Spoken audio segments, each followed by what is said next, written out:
Hello, students. We are going to discuss the making of a global world. In this chapter, we will try to understand that making relation among the different countries of the world is not a new thing as we discussed today. Globalisation ये word बहुत popular है. Globalisation का मतलब ही है कि economically जितने भी world के डिफरेंट कंट्रीज़ हैं उनको आपस में जोड़ना, मतलब एक तरह से इकोनॉमिक रिलेशन इस्टेब्लिश करना वर्ल्ड के डिफरेंट कंट्रीज़ के बीच में. लेकिन ये जो ट्रेडिशन है वर्ल्ड को ग्लोबल करना, मतलब वर्ल्ड के डिफरेंट कंट्रीज़ के बीच में आपस में रिलेशन इस्टेब्लिश करना, ये कोई नई चीज़ें नहीं है. इसकी हिस्ट्री बहुत पुरानी है और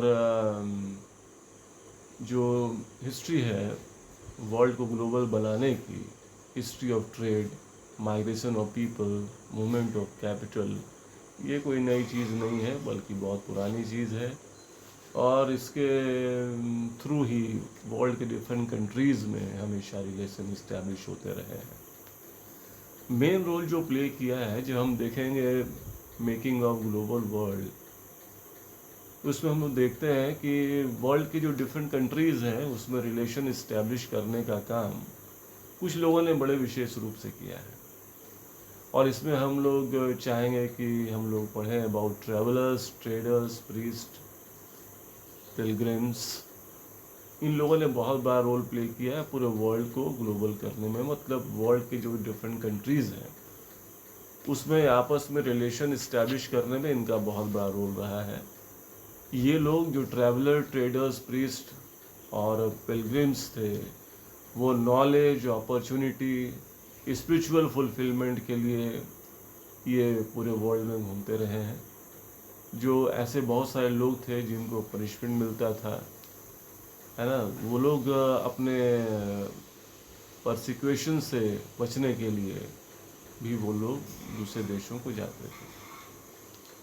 एंसेंट इंडिया में भी ऐसे कई एग्जाम्पल भरे हुए हैं जिसको पढ़ने के बाद ये लगता है कि एक सिविलाइजेशन का रिलेशन दूसरे सिविलाइजेशन से था. हम लोग बहुत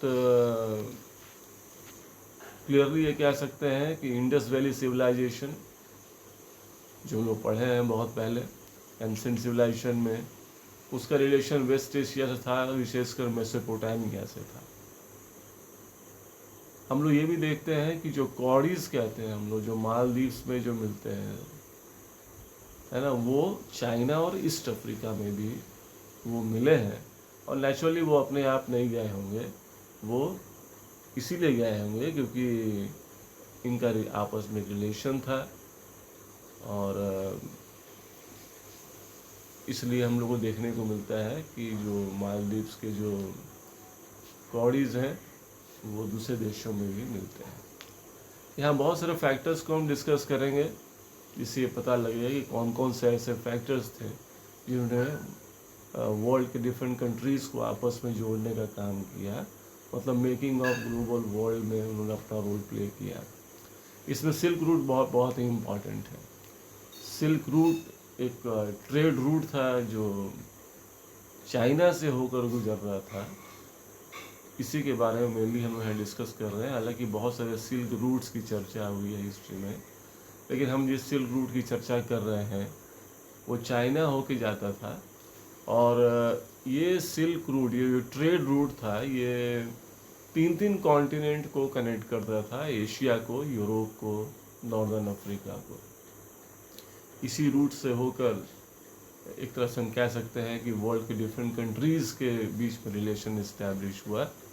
इसी रूट से होकर चाइनीज़ पॉटरीज, सिल्क, वो यूरोप में गया, अफ्रीका में गया. इसी रूट से होकर जो इंडियन टेक्सटाइल था, कॉटन टेक्सटाइल, जो स्पाइसेस थे इंडिया के, वो डिफरेंट कंट्रीज़ में पहुँचे, यूरोप के, अफ्रीका के. हमारे देश में या चाइना में या एशिया में जो गोल्ड और सिल्वर आए वो इसी ट्रेड रूट से आए. कल्चरल एक्सचेंज हुआ.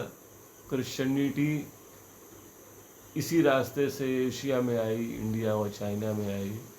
इस्लाम धर्म के लोग भी इसी रास्ते को फॉलो करते हुए बाद में इंडिया चाइना पहुँचे। और हम लोग ये भी देखते हैं कि इसी रूट से होकर जो बुद्धिज़्म था इंडिया का वो दूसरे देशों में गया। तो सिल्क रूट से ना सिर्फ ट्रेड हुआ बल्कि हम लोग ये देखते हैं कि कल्चरल एक्सचेंज के रूप में भी इसने बहुत अच्छा काम किया। अब हम आते हैं दूसरा फैक्टर पे जिसको हम लोग कहते हैं food travels, spaghetti and potato. Food का भी बड़ा इम्पॉर्टेंट रोल रहता है या रहा है, हम कह सकते हैं प्री मॉडर्न वर्ल्ड में, वर्ल्ड के डिफरेंट कंट्रीज़ को आपस में जोड़ने के लिए।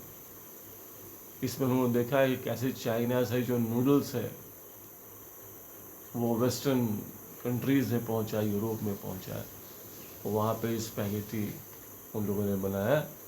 तो इस तरह से जो नूडल्स था उसने भी वर्ल्ड को ग्लोबलाइज करने का काम किया। उसके बाद हम देखते हैं कि बहुत सारे ऐसे वेजिटेबल्स हैं जिनकी जानकारी हमें नहीं थी, और ऐसा कहा जाता है कि when America was discovered by Christopher Columbus, then the world came to know about the different vegetables, जैसे पोटैटो या सोया या टोमेटो। इस तरह के कई वेजिटेबल्स की जानकारी हुई जिसमें पोटैटो ने बड़ा इम्पॉर्टेंट रोल प्ले किया। यहाँ जब हम अमेरिका की बात करते हैं तो हम लोग साउथ अमेरिका, नॉर्थ अमेरिका और साथ साथ कैरेबियंस की बात करते हैं, है ना। जब पोटैटो बहुत पॉपुलर हो गया और इसके चलते वर्ल्ड में डिफरेंट कंट्रीज़ में, वर्ल्ड के डिफरेंट कंट्रीज़ में ट्रेड रिलेशन इस्टेब्लिश हो गया, तो पोटैटो ने बहुत इम्पॉर्टेंट रोल प्ले किया। ख़ासकर जो गरीब लोग थे, जो पुअर पीपल थे different parts of the world के, उनके स्टैंडर्ड ऑफ लाइफ को इम्प्रूव करने में पोटैटो का बड़ा इम्पॉर्टेंट रोल रहा, क्योंकि उनको बहुत आसानी से भोजन मिलने लगा, खाना मिलने लगा। और जो पहले वो भूख से मर रहे थे, वो प्रॉब्लम जो इसने दूर कर दिया पोटैटो ने। और एक बड़ी इंटरेस्टिंग कहानी ये है कि आयरलैंड में 1840s में जब बीमारी फैल गई और पोटैटो की खेती बिल्कुल डिस्ट्रॉय हो गई, तो उससे वहाँ पर स्टारवेशन फैल गया। मतलब ये इतना इम्पॉर्टेंट हो गया पोटैटो। और उस ज़माने में पोटैटो ने और कई जो फूड आइटम्स थे, उसमें कई फूड आइटम्स इंडिया, जापान के भी रहे होंगे, जिसने पूरे वर्ल्ड को ग्लोबलाइज किया। अब इससे भी आश्चर्य की बात है कि हम देखते हैं कि कॉन्क्वेस्ट मतलब विक्ट्री, डिजीज़ और ट्रेड, इसने भी वर्ल्ड को ग्लोबलाइज किया। कॉन्क्वेस्ट जब करने निकले खासकर यूरोप के लोग, तो उससे भी पूरे वर्ल्ड में और पूरे वर्ल्ड के डिफरेंट कंट्रीज़ में एक रिलेशन इस्टेब्लिश हुआ। 16वीं सेंचुरी तक तो हम देखते हैं कि इंडिया जो है वर्ल्ड ट्रेड का एक तरह से सेंटर था। लेकिन जब सी रूट डिस्कवर हो गया इंडिया आने का, और यूरोपियंस ने ओशन क्रॉस करके अमेरिका को डिस्कवर कर लिया, तो बहुत सारे चेंजेस हुए ट्रेड वर्ल्ड में। और जो पूरा ट्रेड था जो पहले इंडिया में कंसंट्रेटेड था, वो इंडिया से हट के यूरोप की तरफ शिफ्ट कर गया। तो मॉडर्न वर्ल्ड में एक बहुत बड़ा चेंज था ये, और इसने फिर यूरोप के लोगों ने पूरे वर्ल्ड को ग्लोबलाइज किया। तो अमेरिका जब तक डिस्कवर नहीं हुआ था तो अमेरिका बिल्कुल अकेले ही डेवलप कर रहा था, पूरे वर्ल्ड से अलग थलग वो था। लेकिन जैसे अमेरिका डिस्कवर हुआ तो लोगों को पता लगा कि भाई अमेरिका के पास तो वास्ट लैंड है ना, और उसके पास बहुत सारे क्रॉप्स हैं, डिफरेंट क्रॉप्स हैं, और ख़ासकर साउथ अमेरिका में बहुत सारे मिनरल्स हैं। तो इस मिनरल्स ने, खासकर गोल्ड सिल्वर ने यूरोपियंस को अपनी ओर काफ़ी अट्रैक्ट किया और वो साउथ अमेरिका की ओर जाने लगे। या हम कहें कि वो अमेरिका की तरफ जाने लगे ताकि वो अमेरिका को जीत सकें, अपने उसको कैप्चर कर सकें। और इस प्रोसेस में भी वर्ल्ड जो है वो ग्लोबल हुआ। तो हम लोग यहाँ डिस्कस करते हैं कि भाई सबसे पहले जो यूरोपियन कंट्रीज़ थे उसमें पोर्टुगीज़, और पोर्टुगीज़ के बाद जो स्पेनिश थे, स्पेन के लोग थे, स्पेन के जो लोग थे उन्होंने वर्ल्ड को ग्लोबल बनाने में अपना कंट्रीब्यूशन दिया, या यूँ कहें कि उन्होंने अमेरिका को कैप्चर करना चाहा। लेकिन स्पेन जो था, जितने उसके वीपन्स ने या फायर वर्क्स ने जितना उसको हेल्प नहीं किया, उतना डिजीज़ ने हेल्प किया। क्योंकि जब ये लोग वहाँ पहुँचे, स्पेन के लोग जब अमेरिका पहुँचे, तो अमेरिका के लोग इनसे लड़ सकते थे, हो सकता था कि इनकी बंदूकें छीन कर वो उससे लड़ सकते थे। लेकिन तभी क्या हुआ कि वहाँ स्मॉल पॉक्स फैल गया, और स्मॉल पॉक्स की जो दवा थी वो यूरोपियन को मालूम थी, उनका जो इम्यूनिटी लेवल था वो भी उसको टॉलरेट कर सकता था, उससे अपने आप को बचा सकते थे। लेकिन अमेरिका के लोग जो इतने कैपेबल नहीं थे कि वो डिजीज़ से अपने आप को बचा सकें, ना तो उनके पास मेडिसिन था, ना तो उनके पास उतना अच्छा इम्यूनिटी सिस्टम था। तो कंडीशन ये हुआ कि ये स्मॉल पॉक्स पूरे अमेरिका में फैल गया, लोग मरने लगे, और बड़ी आसानी से स्पेन के लोगों ने अमेरिका के बहुत एक मेजर पार्ट को अपने कब्जे में ले लिया। तो यहाँ डिजीज़ ने बहुत बड़ा रोल प्ले किया, कॉन्क्वेस्ट ने रोल प्ले किया वर्ल्ड को ग्लोबलाइज करने में, और ट्रेड, खासकर जो मिनरल्स था उनके ट्रेड के लिए जो यूरोपियंस पहुँचे अमेरिका, इसने भी वर्ल्ड को बहुत ज़्यादा ग्लोबलाइज करने में हेल्प किया।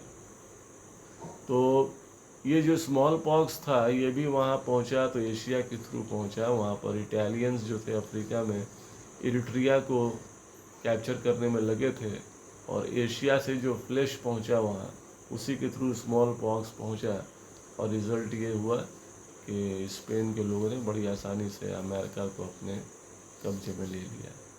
तो इस तरह से भी हम देखते हैं कि वर्ल्ड जो है वो ग्लोबलाइज हुआ उस समय। कॉन्क्वेस्ट, डिजीज़, ट्रेड ने अपना एक बहुत बड़ा रोल प्ले किया।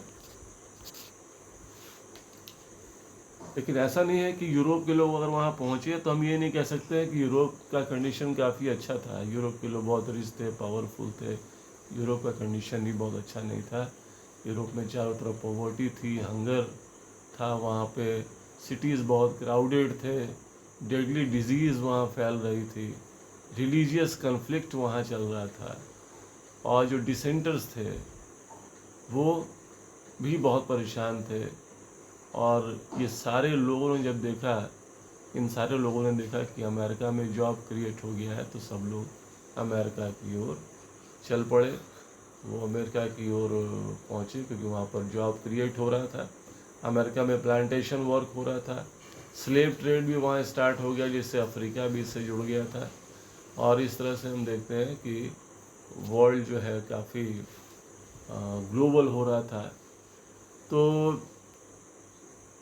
18वीं सेंचुरी तक आते आते हम देखते हैं कि पूरे वर्ल्ड का जो ट्रेड और कंडीशन है वो पूरी तरह से चेंज हो रहा था। 18वीं सेंचुरी तक तो इंडिया और चाइना वर्ल्ड के रिचेस्ट कंट्री थे, लेकिन धीरे धीरे ये कंडीशन अब चेंज हो रहा था, और पूरा जो ट्रेड का जो माहौल था, ट्रेड का जो सेंटर था, वो पूरे यूरोप में शिफ्ट कर रहा था। तो